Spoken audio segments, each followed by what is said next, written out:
Liberation is a brand new play, which is about the 5th Pan-African Congress, which took place in Manchester in 1945. It essentially is a play about a group of people who wanted to bring about change.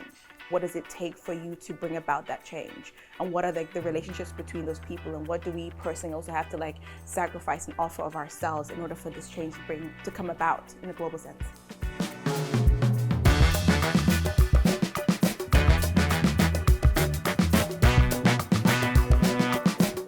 In total, there was 200 delegates at the Congress. So it's been interesting, I think, going through all of their biographies and then having to kind of condense them into a group of people that I think can help tell the story.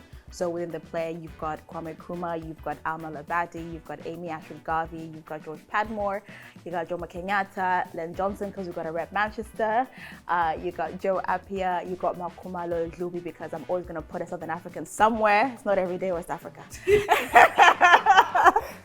We got to place everybody in there. Then you also have Dorothy Pizer, who was a partner of George Padmore, and then Betty Dorman, who was the Congress Secretary, and also from Manchester. When you look at a lot of the research around, Pan-Africanism, or when we look at civil rights movement, a lot of the times you find that it's the men that are profiled across the board. There's no way we can write such a play and not have women at the center, but also not have Black women specifically, because I think a lot of times we get forgotten and get erased, but not anymore. Liberation, what does it mean to me? I think there is definitely that kind of big political, understanding of liberation, which is the freedom from oppression.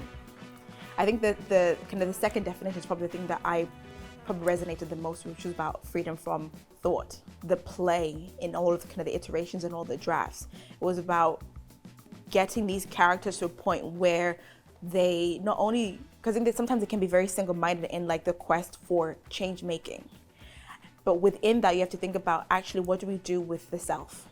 What do we do with our close interactions with each other? Because we understand what the cause is and we understand what the mission is, but actually how do we kind of interrelate with each other? How do we kind of treat each other? And I think sometimes they needed kind of freedom from that single-minded mission. And it kind of links back to what Pan-Africanism is about, that unity within the community. How you treat each other is important. In order for us to kind of have that mission come to fruition, we really have to pay attention to the way that we show up for each other and with each other.